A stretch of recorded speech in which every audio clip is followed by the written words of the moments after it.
ಆಯ್ತಣ್ಣ. ಏಯ್, deal cancel ಅಂತೆ, ಬನ್ರ.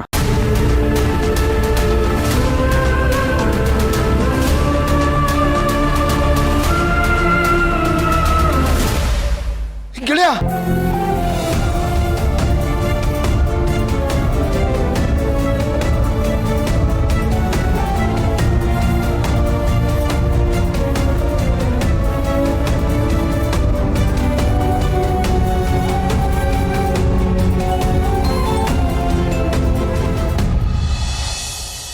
ಯಾಕಣ್ಣ ಬೇಡ ಅಂದೆ?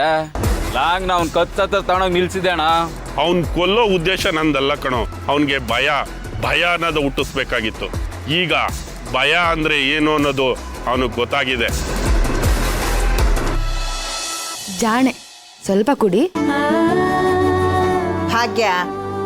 ಹಾಗೆಲ್ಲ ಹಠ ಮಾಡಬಾರ್ದು. ಕುಡಿ, ನೋಡು, ಕುಡಿ. ನಿಧಾನ ನಿಧಾನ ನಿಧಾನ. ಗೌತಮರೇ,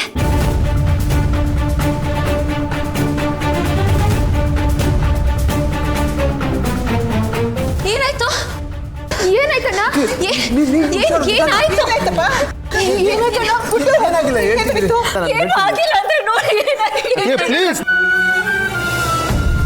ಗೌತಮ್, ಏನಾಯ್ತು ಗೌತಮ್?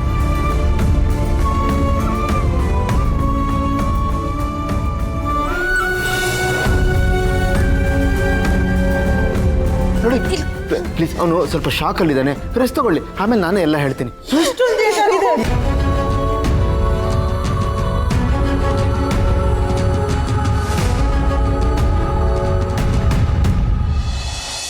ಮಾವ, ಕಂದ, ಏನಾಯ್ತು ಮಹಿಮಾ? ಯಾಕೆ ಅಳ್ತಾ ಇದೆಯಾ? ಸಮಾಧಾನ ಮಾಡ್ಕೋ. ನೋಡೋದು ನೀನು ಹೇಳ್ತಿದ್ರೆ ನಾವೇನು ಅನ್ಕೋಬೇಕು? ಇರು ಒಂದು ನಿಮಿಷ ಇರು. ತಗೋ ನೀರು ಕುಡಿ ಮೊದಲು, ಸಮಾಧಾನ ಮಾಡ್ಕೋ.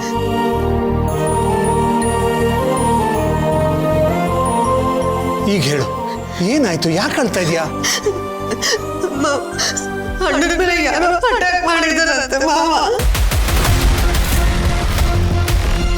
ಅಟ್ಯಾಕ? ಅಳಿಯಂದ್ರ ಮೇಲೆ ಅಟ್ಯಾಕ್ ಮಾಡಿದಾರ? ಯಾರು? ಯಾಕೆ? ಯಾವಾಗ? ಅಳಿಯಂದ್ರ ಏನಾಗಿಲ್ಲ ತಾನೆ? ನನಗದೆಲ್ಲ ಏನು ಗೊತ್ತಿಲ್ಲ. ಅಪ್ಪಿ ಕಾಲ್ ಮಾಡಿ ನನಗಷ್ಟೇ ಹೇಳಿದ್ದು. ಮಾವ ಪ್ಲೀಸ್ ಮಾವ, ಫಸ್ಟ್ ಅಲ್ಲಿ ಹೋಗೋಣ, ಅಣ್ಣನ ನೋಡ್ಬೇಕು ಮಾವ. ಆಯ್ತು, ಸಮಾಧಾನ ಮಾಡ್ಕೋ. ಜೀವನ್ ಫೋನ್ ಮಾಡ್ಬಿಡ್ತೀನಿ. ಜೀವ, ಗಾಬರಿ ಆಗ್ಬೇಡ, ಹೇಳೋದನ್ನ ಕೇಳು. ಅಳಿಯಂದ್ರ ಮೇಲೆ ಯಾರೋ ಅಟ್ಯಾಕ್ ಮಾಡಿದ್ದಾರೆ. ಹೂನಪ್ಪ, ಯಾರು, ಯಾವಾಗ, ಯಾಕೆ, ಏನು ಇವೆಲ್ಲ ಗೊತ್ತಿಲ್ಲ. ಮಹಿಮಾ ತುಂಬಾ ಟೆನ್ಷನ್ ಮಾಡ್ಕೊಂಡಿದ್ದಾಳೆ. ನಾವ್ ಈಗ ಕೂಡಲೇ ಅವ್ರ ಮನೆಗೆ ಹೋಗ್ಬೇಕು. ನೀನ್ ಬೇಗ ಬಾ. ಕೂತ್ಕೋ. ಜೀವನ್ ಫೋನ್ ಮಾಡಿದ್ದೀನಿ, ಅವ್ನು ಬರ್ತೀನಿ ಅಂತ ಹೇಳಿದ್ದಾನೆ. ಈಗ ಕೂತ್ಕೋ, ಸಮಾಧಾನ ಮಾಡ್ಕೋ. ನೀರು ಕುಡಿ, ಸಮಾಧಾನ ಮಾಡ್ಕೋ. ಅಳಿಯಂದ್ರೆ ಏನೂ ಆಗಿರಲ್ಲ.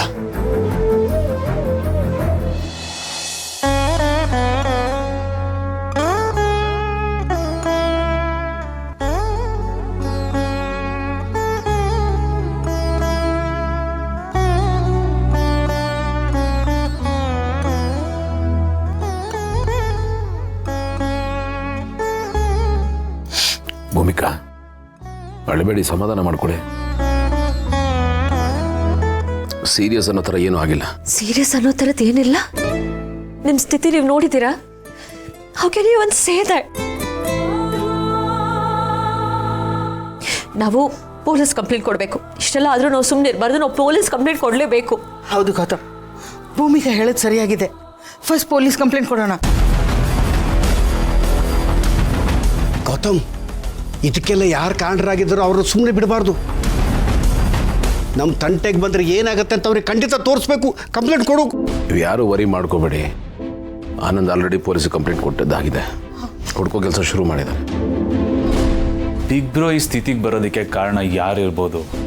ವಿಲನ್ ಅಂಕಲ್ ಅಂತೂ ಅಲ್ಲ ಅಂತ ಗೊತ್ತಾಯ್ತು. ಅವರು ಸೈಲೆಂಟ್ ಆಗವ್ರೆ. ಮತ್ತೆ ಬೇರೆ ಇನ್ಯಾರು? ನೋಡಿ ಪ್ಲೀಸ್ ಭೂಮಿಕಾ, ನಾನು ಹೇಳಿದೆ ತಾನೆ, ಸಮಾಧಾನ ಮಾಡ್ಕೊಳ್ಳಿ. ನನಗೆ ಧೈರ್ಯ ಹೇಳಬೇಕಾದವ್ರು ನೀವೇ ವೀಕ್ ಆದರೆ ಹೇಗೆ?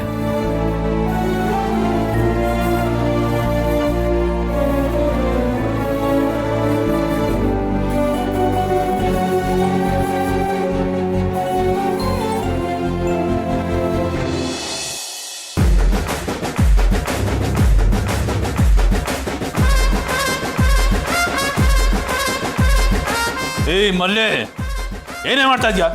ತಲೆ ಕಟ್ಟಿದ್ಯಾ ನಿನ್ಗೆ? ಹೌದು, ತಲೆ ಕೆಟ್ಟೈತೆ. ನಿಜ ಹೇಳಿ, ಬಾವಾಗ ಹಿಂಗ ಆಗೈತಲ್ಲ, ಅದ್ರಲ್ಲಿ ನಿಮ್ ಕೈವಾಡ ಐತೆ ತಾನೆ?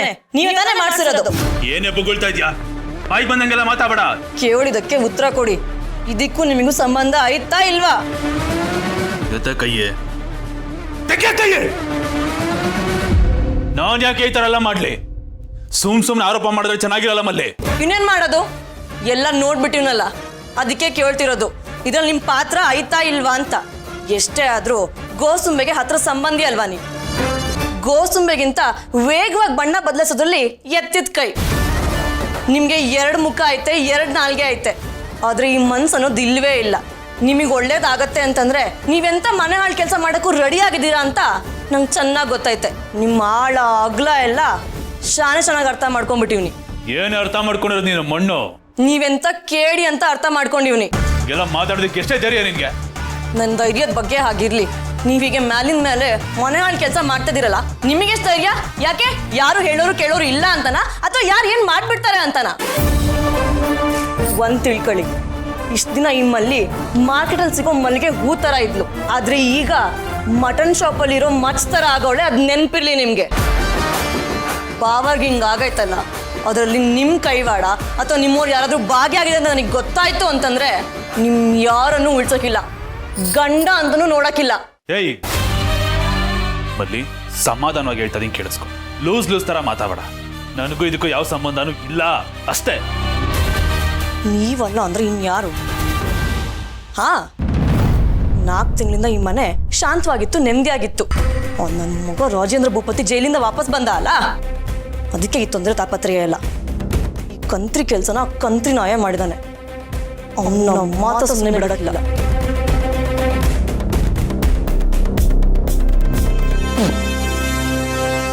ನನ್ನ ಕಾಲರ್ನ ಹಿಡಿತಾಳೆ. ಎಷ್ಟು ಧೈರ್ಯ ಇರಬೇಕು ಇವಳಿಗೆ. ಇಲ್ಲ, ತುಂಬಾನೇ ಚಿಗುರ್ಕೊಂಡ್ಬಿಟ್ಟಿದ್ಯಾ ಮಲ್ಲಿ. ನೀನು ಹೀಗೆ ಬಿಟ್ರೆ ನನಗೆ ಆಪತ್ತು. ಕಾಣಿಸ್ತೀನಿ, ನಿಂಗೊಂದು ಗತಿ ಕಾಣಿಸ್ತೀನಿ.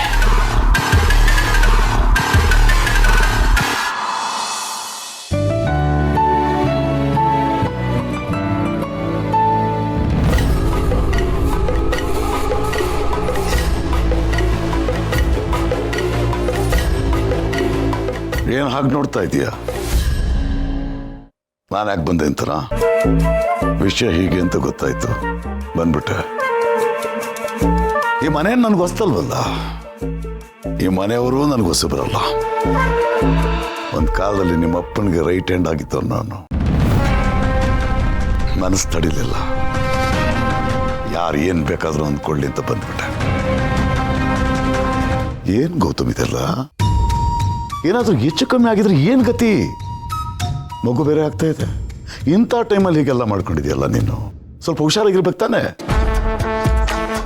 ನಾನೇನೋ ಸೈಲೆಂಟ್ ಆಗ್ಬಿಟ್ಟೆ, ಇನ್ಯಾರೂ ತೊಂದರೆ ಕೊಡೋರಿಲ್ಲ ಅಂತ ಮೈ ಮರೆತ್ಬಿಟ್ಟೆ. ಹೇಗೆ ನೋಡು, ಎಲ್ಲಿ ಸಿಹಿ ಇರುತ್ತೋ ಅಲ್ಲಿ ಇರುವೆಗಳು ಮುತ್ಕೊಳ್ತವೆ, ಎಲ್ಲಿ ಮಕರಂದ ಇರುತ್ತೋ ಅಲ್ಲಿ ಜೋನುಗಳು ಬರ್ತವೆ,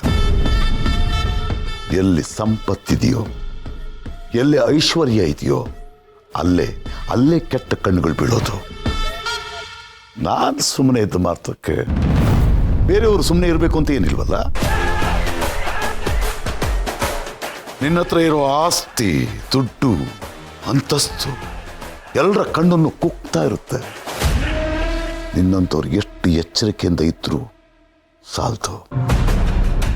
ಯಾಕೆಂದ್ರೆ ನೀನು ಮಾಮೂಲಿ ವ್ಯಕ್ತಿ ಅಲ್ಲ, ಗೌತಮ್ ದಿವಾನ್. ಸದ್ಯ ಇಷ್ಟಲ್ಲೇ ಮುಗೀತು. ಏನಾದರೂ ಹೆಚ್ಚು ಕಮ್ಮಿ ಆಗ್ತಿದ್ರೆ ನಿನ್ನ ಮಗು ಮುಖನೂ ನೋಡ್ದಂಗೆ ಆಗ್ಬಿಡ್ತಿತ್ತಲ್ಲ. ಅಲ್ಲ, ನಿನ್ನ ಮಗು, ನಿನ್ನ ಹೆಂಡತಿ, ನಿನ್ನ ನಂಬ್ಕೊಂಡಿದ್ರಲ್ಲ ನಿಮ್ಮ ಮನೆಯವರು, ಅವರೆಲ್ಲ ಏನು ಮಾಡಬೇಕಾಗಿತ್ತು? ತಂದೆ ಇಲ್ದಿರೋ ಮಗು ಕಳ್ಕೊಂಡ್ರೆ ತಂದೆ ಆ ನೋವು ಏನು ಅಂತ ನನಗೆ ಗೊತ್ತಿದೆ. ಆ ನೋವನ್ನು ಇವತ್ತು ನಾನು ಅನುಭವಿಸ್ತಾ ಇದ್ದೀನಿ. ಅದಕ್ಕೆ ನಾನು ಹೇಳಿದ್ದು, ನಿನ್ನ ಎಚ್ಚರಿಕೆಯಲ್ಲಿ ನೀನಿರು. ಈ ಮನೆಗೆ ನಿನ್ನ ಅಗತ್ಯ ತುಂಬ ಇದೆಯಪ್ಪ. ನೀನು ಮಾಡಬೇಕಾಗಿರೋ ಕೆಲಸಗಳು, ಜವಾಬ್ದಾರಿಗಳು ಸಾಕಷ್ಟಿವೆ. ತುಂಬ ಮಾತಾಡ್ಬಿಟ್ಟೆ ಅನ್ಸುತ್ತೆ. ಹಳೆ ಸಲ್ಗೆ ಹಿರಿಯ ಅನ್ನೋ ಕಾರಣಕ್ಕೋಸ್ಕರ 4 ತೋಚಿದ್ ಮಾತಾಡ್ಬಿಟ್ಟೆ. Take care. ತಗೋ. Thank you. ಬರ್ತೇನೆ.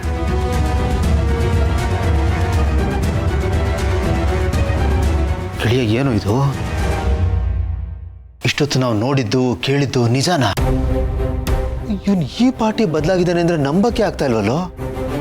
ಅಥವಾ ಈಗಾಗಿರೋ ಇನ್ಸಿಡೆಂಟು ಒಂದೇ ಗೇಮ್ ಪ್ಲಾನ್ ಇರ್ಬೋದಾ? ಇಲ್ಲ ಕಣ, ಅವರು ಬದಲಾಗಿದ್ದಾರೆ. ಇಲ್ಲ ಅಂದಿದ್ರೆ ಇಲ್ಲಿ ತನಕ ಬರ್ತಾ ಇರಲಿಲ್ಲ. ಅವ್ರ ಮೇಲೆ ನನಗೆ ಯಾವುದೇ ಸಂಶಯ ಇಲ್ಲ.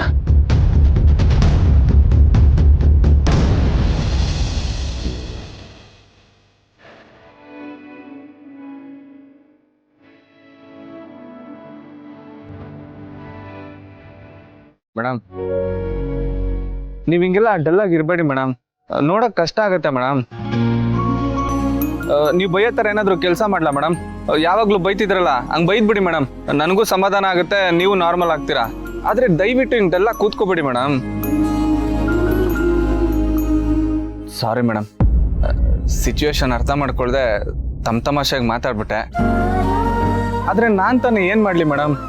ನಿಮ್ಗೆ ಏನು ಹೇಳಬೇಕು, ಹೆಂಗೆ ಸಮಾಧಾನ ಮಾಡಬೇಕು ಒಂದು ಗೊತ್ತಾಗ್ತಿಲ್ಲ ಮೇಡಮ್. ಹಂಗಂತ ಸುಮ್ಮನೆ ಇರೋಕ್ಕೂ ಆಗ್ತಿಲ್ಲ. ನೀವು ಈ ಥರ ಇದ್ರೆ ಮನ್ಸಿಗೆ ತುಂಬ ಬೇಜಾರಾಗುತ್ತೆ ಮೇಡಮ್. ನನಗೆ ಏನೋ ಆಯ್ತೇನೋ ಅನ್ಸುತ್ತೆ ಮೇಡಮ್. ಹಾಂ ಮೇಡಮ್, ಹೌದು ಮೇಡಮ್, ನನಗೆ ಅರ್ಥ ಆಗುತ್ತೆ ಮೇಡಮ್ ನಿಮ್ಗೆ ಎಷ್ಟೊಂದು ಬೇಜಾರಾಗಿದೆ ಅಂತ. ಹಂಗಂತ ಬೇಜಾರಾಗಿದೆ ಅಂತ ಬೇಜಾರು ಮಾಡ್ಕೊಂಡೇ ಇರೋಕ್ಕಾಗತ್ತಾ ಮೇಡಮ್? ಸ್ವಲ್ಪ ಸಮಾಧಾನ ಮಾಡ್ಕೊಳ್ಳಿ ಮೇಡಮ್. ಈಗಂಥದ್ದು ಆಗ್ಬಾರ್ದು, ಏನೂ ಆಗಿಲ್ವಲ್ಲ ಮೇಡಮ್. ದೇವ್ರು ದೊಡ್ಡವನು. ನಮ್ಮ ಬಾಸು ಅಂದರೆ ನಿಮ್ಮ ಅಣ್ಣನಿಗೆ ಅಂಥದ್ದೇನೂ ಆಗಿಲ್ವಲ್ಲ ಮೇಡಮ್. ಅವರು ಆದಷ್ಟು ಬೇಗ ರಿಕವರಿ ಆಗ್ತಾರೆ ಮೇಡಮ್. ನೀವು ಯಾವುದಕ್ಕೂ ವರಿ ಮಾಡಬೇಡಿ. ಅವ್ರಿಗೇನು ಆಗಿಲ್ಲ, ಆಗೋದು ಇಲ್ಲ. ಈ ಫ್ಯಾಮಿಲಿ ಕಥೆಲಿ ನಿಮ್ಮ ಅಣ್ಣನೇ ಸೂಪರ್ ಹೀರೋ ಮೇಡಮ್. ಅವ್ರಿಗೇನಾದ್ರು ಆದರೆ ಕಥೆನೇ ಮುಗ್ದೋಗಲ್ವಾ? ಸಾರಿ ಮೇಡಮ್, ಪರಿಸ್ಥಿತಿ ಅರ್ಥ ಮಾಡ್ಕೊಳ್ದೆ ತುಂಬ ಓವರಾಗಿ ಮಾತಾಡ್ಬಿಟ್ಟೆ. ಬಟ್ ನಾನು ಹೇಳಿದ್ರಲ್ಲೂ ಸತ್ಯ ಇದೆ ಮೇಡಮ್. ಅದರಲ್ಲೂ ಒಂದು ಅರ್ಥ ಇದೆ. ನಿಮ್ಮ ಅಣ್ಣಂಗೆ ಆ ಥರ ಏನೂ ಆಗಲ್ಲ ಮೇಡಮ್. ನೀವು ಸ್ವಲ್ಪ ಆರಾಮಾಗಿರಿ. ನೀವು ಹಿಂಗೆ ಡಲ್ ಆಗಿದ್ರೆ ಲಚ್ಚಿನೂ ಆಟೋಮೆಟಿಕಲಿ ಡಲ್ ಆಗ್ತಾಳೆ. ನಿಮ್ಮ ಅಮ್ಮನಿಗೂ ಎಲ್ಲೋ ಒಂದು ಮೂಲೆಯಲ್ಲಿ ಕರಳು ಚುರುಕಂತ ಅನ್ಸುತ್ತೆ ಮೇಡಮ್. ನೀವು ನಿಮ್ಮ ಅಮ್ಮನಿಗೋಸ್ಕರ ಲಚ್ಚಿಗೋಸ್ಕರನಾದರೂ ಅವ್ರ ಮುಂದೆ ಹಿಂಗೆಲ್ಲ ಡಲ್ ಆಗಿರಬೇಡಿ ಮೇಡಮ್. ಅವ್ರ ಮುಂದೆ ಮಾತ್ರ ಅಂತಲ್ಲ, ಓವರಾಲ್ ಯಾರ ಮುಂದೆನೂ ಅಷ್ಟೇ. ನೀವು ಈ ಥರ ಡಲ್ ಆಗಿರಬೇಡಿ ಮೇಡಮ್. ಪ್ಲೀಸ್ ಮೇಡಮ್, ಇದು ನನ್ನ ರಿಕ್ವೆಸ್ಟು. ನೀವು ಸ್ವಲ್ಪ ಸಮಾಧಾನ ಮಾಡ್ಕೊಳ್ಳಿ ಮೇಡಮ್. ನೀವೇ ಯೋಚನೆ ಮಾಡಿ ಮೇಡಮ್. ನಿಮ್ಮ ಅಮ್ಮನ್ನ ಸಂತೋಷವಾಗಿ ಇಟ್ಕೋಬೇಕು, ಅವ್ರ ಮುಂದೆ ಸಂತೋಷ ಆಗಿ ನಡ್ಕೋಬೇಕು, ಅವ್ರ ಸುತ್ತ ಅದೇ ಥರ ವಾತಾವರಣ ಕ್ರಿಯೇಟ್ ಮಾಡಬೇಕು ಅಂತ ಡಾಕ್ಟರ್ ಹೇಳಿದಾರಲ್ಲ ಮೇಡಮ್. ಹಂಗಾಗಿ ನೀವು ಅದಕ್ಕೋಸ್ಕರನಾದರೂ ಸಮಾಧಾನ ಮಾಡ್ಕೋಬೇಕು ಮೇಡಮ್. ನಿಮಗೆ ನೀವೇ ಸಮಾಧಾನ ಹೇಳ್ಕೋಬೇಕು. ನನಗೆ ನೀವು ಹೇಳ್ತಿರೋದು ಅರ್ಥ ಆಗ್ತಿದೆ. ಆದರೆ ನಾನು ಏನು ಮಾಡಲಿ? ಇವಾಗ ಏನಾಗಿದೆಯೋ ಅದರಿಂದ ಹೊರಗಡೆ ಬರಕ್ಕೆ ನನಗೆ ಆಗ್ತಿಲ್ಲ. ಅದನ್ನ ನೆನ್ಸ್ಕೊಂಡಾಗೆಲ್ಲ ನನ್ನ ಮೈ ಜುಮ್ ಅನ್ನುತ್ತೆ. ನಮ್ಮ ಅಣ್ಣನೇ ನಮಗೆಲ್ಲ. ನಮ್ಮ ಮನೆಯವ್ರಿಗೆ ನಮ್ಮ ಅಣ್ಣನೇ ನೆರಳು, ನಮ್ಮ ಅಣ್ಣನೇ ದೇವ್ರು ಅಂತ. ಅಣ್ಣಂಗೆ ಏನಾದರೂ ಆದರೆ ನಿಂತಲ್ಲೇ ನೆಲ ಕುಸ್ದಂಗೆ ಆಗ್ಬಿಡುತ್ತೆ. ನೆನ್ಸ್ಕೊಂಡ್ರೇನೆ ತಡ್ಕೊಳಕ್ಕಾಗಲ್ಲ. ಹಾಂ ಮೇಡಮ್, ಹೌದು. ಆದರೆ ಲಚ್ಚಿಗೋಸ್ಕರ, ಅಮ್ಮನಿಗೋಸ್ಕರನಾದರೂ ನೀವು ಇದರಿಂದ ಆಚೆ ಬರಲೇಬೇಕು ಮೇಡಮ್. ಪ್ಲೀಸ್ ಮೇಡಮ್, ನಾನು ಹೇಳೋದನ್ನ ಸ್ವಲ್ಪ ಅರ್ಥ ಮಾಡ್ಕೊಳ್ಳಿ. ನನಗೆ ಸ್ವಲ್ಪ ಟೈಮ್ ಕೊಡಿ, ನಾನು ಸರಿ ಹೋಗ್ತೀನಿ. Very good madam. ನನ್ಗೀಗ ಸ್ವಲ್ಪ ಸಮಾಧಾನ ಆಯ್ತು ಮೇಡಮ್. ಏನೋ ದೊಡ್ಡದಾಗಿ ಸಾಧನೆ ಮಾಡಿದೆ ಅನ್ನೋ ಫೀಲ್ ಆಗ್ತಿದೆ ಮೇಡಮ್. ಫಸ್ಟ್ ಟೈಮು ನೀವು ನನ್ನ ಮಾತಿಗೆ ಮರ್ಯಾದೆ ಕೊಟ್ಟಿದ್ದೀರಾ. ನಂಗೆ ತುಂಬಾ ಖುಷಿ ಆಗ್ತಿದೆ madam. Thank you so much madam. ನಾನಿನ್ನು ಬರಲಾ ಮೇಡಮ್?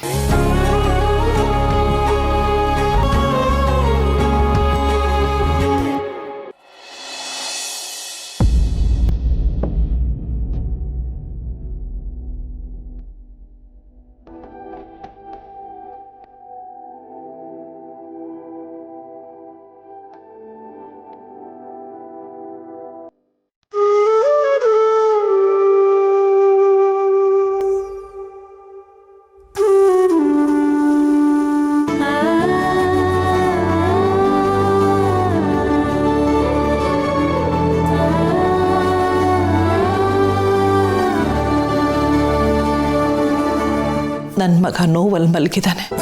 ಆದರೆ ಅವನನ್ನು ನನ್ನ ಮಡ್ಲಲ್ಲಿ ಮಲಸ್ಕೊಂಡು ಸಮಾಧಾನ ಮಾಡೋದಕ್ಕೂ ಆಗ್ತಿಲ್ಲ. ನನ್ನ ಮಗ ನನ್ನ ಕಣ್ಮುಂದೆನೇ ಇದ್ದಾನೆ.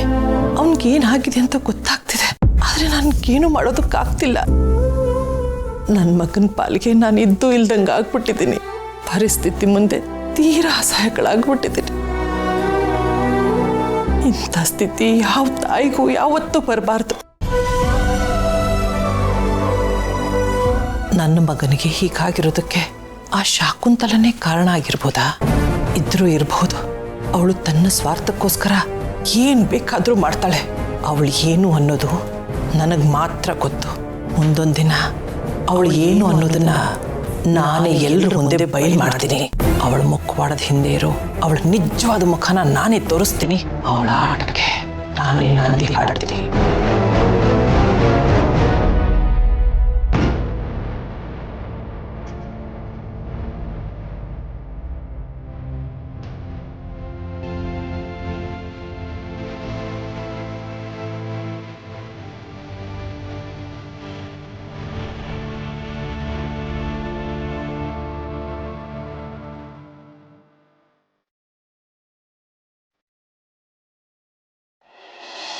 ಅಣ್ಣ ಅಣ್ಣ ಅಳಬೇಡ ಪುಟ್ಟ, ನೋಡು ಅಳಬೇಡ. ಸಣ್ಣದಾಗ ಗಾಯ ಆಗಿದೆ ಅಷ್ಟೇ, ಆದಷ್ಟು ಬೇಗ ರಿಕವರ್ ಆಗುತ್ತೆ. ಅಣ್ಣ ಹೇಗಾಯ್ತು ನಿನಗೆ? ಯಾರಿಗೆಲ್ಲ ಮಾಡಿತ್ತು? ಏನೋ ಆಯ್ತು, ಇನ್ನು ಅಳಬೇಡ ಪುಟ್ಟ. ನಿನ್ನ ಹತ್ರ ನಂಗೆ ಸಂಕಟ ಆಗುತ್ತೆ, ಸಮಾಧಾನ ಮಾಡ್ಕೊ. ಹೇಗಣ್ಣ ಸಮಾಧಾನ ಮಾಡ್ಕೊಳ್ಳಿ? ನನಗೆ ಎಲ್ರಿಗಿಂತ ನೀನಂದನೇ ಅಟ್ಯಾಚ್ಮೆಂಟ್ ಜಾಸ್ತಿ. ಚಿಕ್ಕ ವಯಸ್ಸಿಂದ ಅಮ್ಮನ ಜೊತೆಗಿರೋದಕ್ಕಿಂತ ನಿನ್ ಜೊತೆನೆ ಜಾಸ್ತಿ ಇದ್ದೀನಿ. ನನಗೆ ಖುಷಿ ಆಗ್ಲಿ ದುಃಖ ಆಗ್ಲಿ ಏನೇ ಆದ್ರೂ ಮೊದಲು ನಿನ್ನ ಹತ್ರನೇ ಓಡ್ ಬರ್ತಾ ಇದ್ದೆ. ಏನೇ ಆದ್ರೂ ನನಗೆ ಅಣ್ಣ ಇದ್ದಾನೆ ಅನ್ನೋ ಧೈರ್ಯ ಇತ್ತು. ನನ್ನನ್ನ ಚೆನ್ನಾಗಿ ಅರ್ಥ ಮಾಡ್ಕೊಂಡಿರೋದು ನೀನೊಬ್ನೇ. ನನಗೆ ಅಪ್ಪ ಆಗ್ಲಿ ಅಮ್ಮ ಆಗ್ಲಿ ಎಲ್ಲ ನೀನೆ. ಅಂತಂದ್ರಲ್ಲಿ ನಿನ್ನ ಈ ಪರಿಸ್ಥಿತಿಯಲ್ಲಿ ನೋಡಿದ್ರೆ ನಾನು ಹೆಂಗ್ ಸುಮ್ಮನಿರ್ಲಿ ಹೇಳು? ನಂಗೆ ಸಹಿಸ್ಕೊಳಕ್ಕಾಗುತ್ತಾ? ಏನಾಗಿಲ್ಲ ಅಂತ ಹೇಳ್ತಾನೆ. ಅಳಬೇಡ ಅಳಬೇಡ. ಅಳಿ ಅಂದರೆ ಈಗ ಹೇಗಿದ್ದೀರಾ? ಡಾಕ್ಟ್ರ್ ಏನು ಹೇಳಿದ್ರು? ಏನು ಸಮಸ್ಯೆ ಇಲ್ಲ ತಾನೆ? ಏನೂ ಇಲ್ಲ ಮಾವ, ಸಣ್ಣ ಪುಟ್ಟ ಏಟಾಗಿದೆ ಅಷ್ಟೇ. ಟೆನ್ಷನ್ ಮಾಡ್ಕೊಳ್ಳೋಂಥದ್ದೆಲ್ಲ ಏನೂ ಇಲ್ಲ. ನಾನು ಆರಾಮಾಗೇ ಇದ್ದೀನಿ, ನೀವೇ ನೋಡ್ತಾ ಇದ್ದೀರಲ್ಲ. ಅಷ್ಟಾದರೆ ಸಾಕೋಳಿ ಅಂದರೆ ದೇವರ ದಯದಿಂದ ಇಷ್ಟರಲ್ಲೇ ಮುಗೀತಲ್ಲ. ದೊಡ್ಡ ಅನಾಹುತ ತಪ್ಪಿತು, ಹಾಗೆ ಅನ್ಕೊಂಡು ಸಮಾಧಾನ ಮಾಡ್ಕೋಬೇಕು. ಅತ್ತೆ ಹೇಳಿ ಮಾವ. ಅವಳು ಮೈಸೂರಿಗೆ ಹೋಗಿದ್ದಾಳೆ. ಪಿಂಕಿ ಅಮ್ಮಮ್ಮ ಇಲ್ವಾ, ಅದೇ ನಮ್ಮ ಅತ್ತೆ, ಅವ್ರಿಗೆ ಕಾಲಿಗೆ ಏಟಾಗಿದೆ, ಅವ್ರನ್ನ ನೋಡ್ಕೊಳಕ್ಕೆ ಹೋಗಿದ್ದಾಳೆ. ನಾವಿನ್ನೂ ಅವಳಿಗೆ ವಿಷಯ ಹೇಳಿಲ್ಲ, ಗಾಬರಿ ಆಗ್ತಾಳೆ. ಅದು ಅಲ್ಲದೆ ನಿಮ್ಮನ್ನು ನೋಡಿ ಮಾತಾಡಿಸ್ಕೊಂಡು ಇಲ್ಲಿ ಪರಿಸ್ಥಿತಿ ಹೇಗಿದೆ ಅಂತ ತಿಳ್ಕೊಂಡು ಆಮೇಲೆ ಅವಳಿಗೆ ತಿಳಿಸೋಣ ಅಂತ ಸುಮ್ಮನಾದ್ವಿ. ಹೇಳ್ದೇ ಇದ್ದಿದ್ದೆ ಒಳ್ಳೇದಾಯ್ತು ಮಾವ. ಹೇಳಿದರೆ ಅವ್ರಿಗೆ ಅಲ್ಲಿರೋದ ಇಲ್ಲಿಗೆ ಬರೋದ ಅಂತ ಗಾಬರಿ ಮಾಡಿಕೊಂಡು ಕನ್ಫ್ಯೂಸ್ ಆಗಿರೋರು. ದೊಡ್ಡದಾಗಿ ಏನಾಗಿಲ್ಲ, ಸಣ್ಣ ಪುಟ್ಟ ಇಂಜುರೀಸ್ ಅಂತ ಹೇಳಿ ಸಾಕು.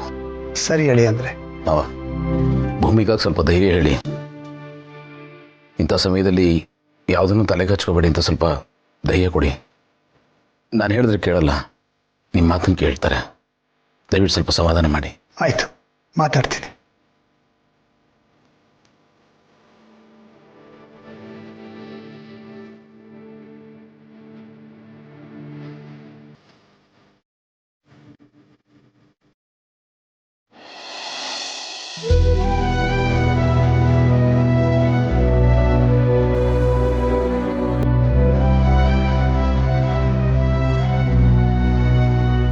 ಕಂದ,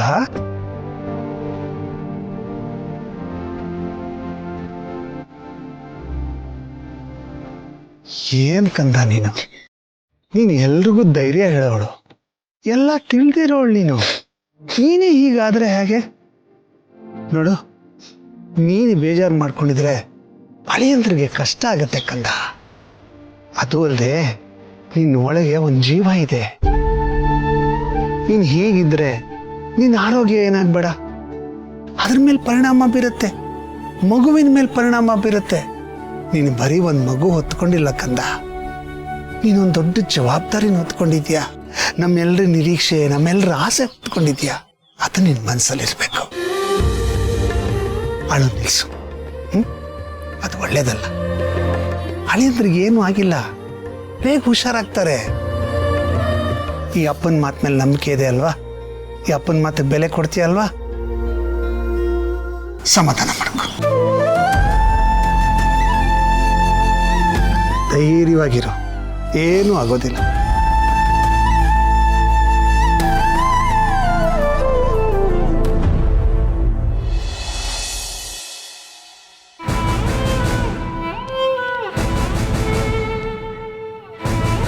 ಸದ್ಯ ಇಷ್ಟಲ್ಲೇ ಮುಗೀತು. ಏನಾದರೂ ಹೆಚ್ಚು ಕಮ್ಮಿ ಆಗ್ತಿದ್ರೆ ನಿನ್ನ ಮಗು ಮುಖನೂ ನೋಡ್ದಂಗೆ ಆಗ್ಬಿಡ್ತಿತ್ತಲ್ಲ.